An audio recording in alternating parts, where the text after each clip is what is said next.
अस्सलामुअलैकुम।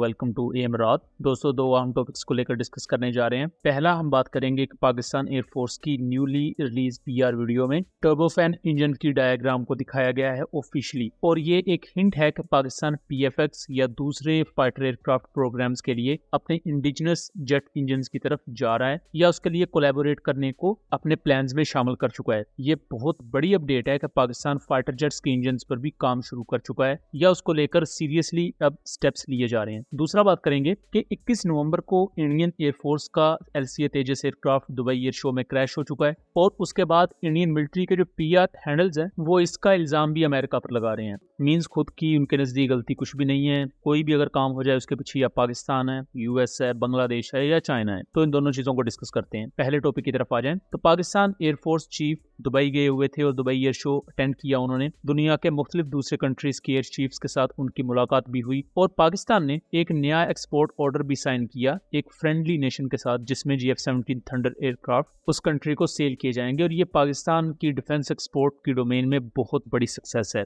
इसी दौरान पाकिस्तान और यूएई के एयर चीफ के दौरान मुलाकात हुई, और उसी पर्टिकुलर टाइमलाइन में एक टर्बोफैन इंजन की डायग्राम को दिखाया गया है नेक्स्ट स्टेप में, जहां उसकी डिजाइन पर काम किया जा रहा है। और हम इससे पहले ये भी देख चुके हैं कि पाकिस्तान क्रूज मिसाइल्स के टर्बोजेट इंजन ऑलरेडी डेवलप कर चुका है। रिसेंटली पाकिस्तानी सोलोनुक्स प्राइवेट लिमिटेड के साथ ब्राजील ने एक मुआहिदा भी साइन किया है, जिससे ब्राजील के मैनपस क्रूज मिसाइल्स में पाकिस्तानी टर्बोजेट इंजन यूज किए जाएंगे। अब पाकिस्तान बेसिकली फाइटर एयरक्राफ्ट के इंडिजिनस इंजन पर भी काम शुरू कर चुका है, लेकिन ये प्रोजेक्ट्स बहुत ही ज्यादा एक्सपेंसिव होते हैं।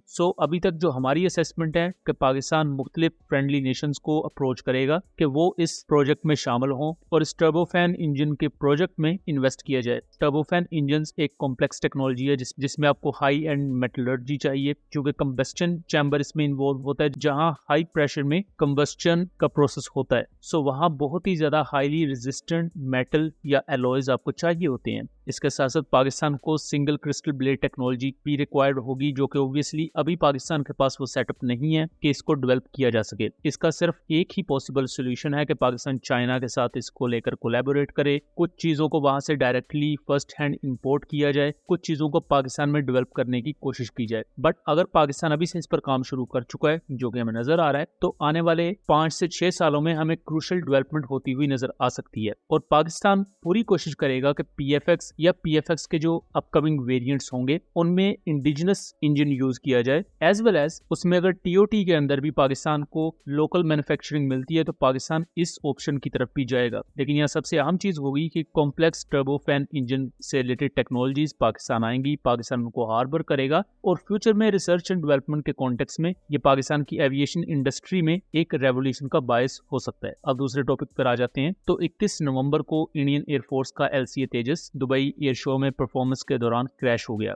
इसको लेकर पाकिस्तान और इंडियन साइड पर एक मीडिया वॉर छिड़ चुकी है। पाकिस्तानी साइड पर मुख्तलिफ ट्रोल्स इंडिया का मजाक उड़ा रहे हैं। इंडिया उसके मुकाबले में काउंटर फैक्ट्स रख रहा है कि देखें फलां जहाज इतनी दफा क्रैश हुआ, ये इस तरह हुआ तो उस तरह हुआ। लेकिन इसी दौरान इंडियन मिलिट्री के पीआर अकाउंट्स एक नई कहानी ही छेड़ चुके हैं। ये अल मशहूर बाबा बनारस, उनके मुताबिक जो तेजस एयरक्राफ्ट क्रैश हुआ ये बेसिकली अमेरिकन इंजन की वजह से हुआ, क्योंकि American GE F404 engine poor quality का है इनके मुताबिक। तो इस वजह से एलसीए तेजस के साथ ये एक्सीडेंट हुआ जिसमें पायलट अपनी जान ना बचा सके। और ये सब हरकतें सोशल मीडिया पर करने के बाद इंडिया ये भी कहता है कि उन पर 50% टैरिफ क्यों लगाए। बेसिकली इस वक्त इंडियन साइड पर जो यूएस के खिलाफ गुस्सा है वो सबसे ज्यादा तो ये है कि यूएस ने सीज फायर करवाया पाकिस्तान और इंडिया के दरमियान, और वो भी इंडिया की रिक्वेस्ट पर, क्योंकि इंडिया कॉन्फ्लिक्ट को लंबा लेकर नहीं चल जाता था मई के महीने में। इसके साथ साथ यूएस प्रेसिडेंट बार बार ये चीज क्लियर कर चुके हैं कि पाकिस्तान और इंडिया के कॉन्फ्लिक्ट में 7 एयरक्राफ्ट शूट डाउन हुए, और पूरी दुनिया को पता है कि वो 7 एयरक्राफ्ट किस मुल्क के थे। लेकिन अगर एलसीए तेजस एयरक्राफ्ट के इस पर्टिकुलर एक्सीडेंट पर बात कर लें तो ये इंजन फेलियर नहीं है। बेसिकली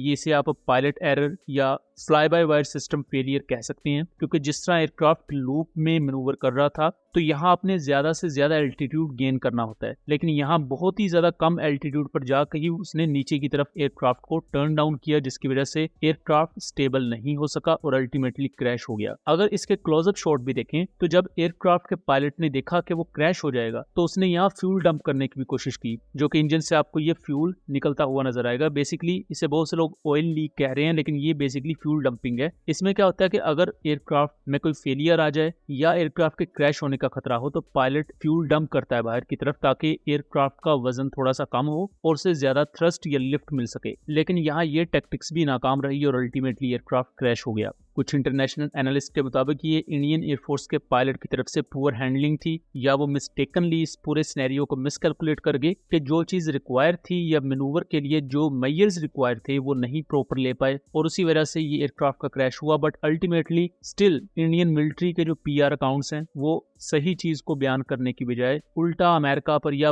हो सकता है कल परसों तक किसी और मुल्क पर भी इसका मलबा डाल दें। सो दोस्तों, ये था एक एनालिसिस। उम्मीद करता हूँ चीजें क्लियर रही होंगी। वीडियो पसंद आई हो तो इसे ज्यादा से ज्यादा शेयर कीजिएगा ताकि इस तरह की मजीद इन्फॉर्मेटिव वीडियोस हम आपके लिए लेकर आ सकें। मिलेंगे अगली वीडियो में, तब तक के लिए अल्लाह हाफिज।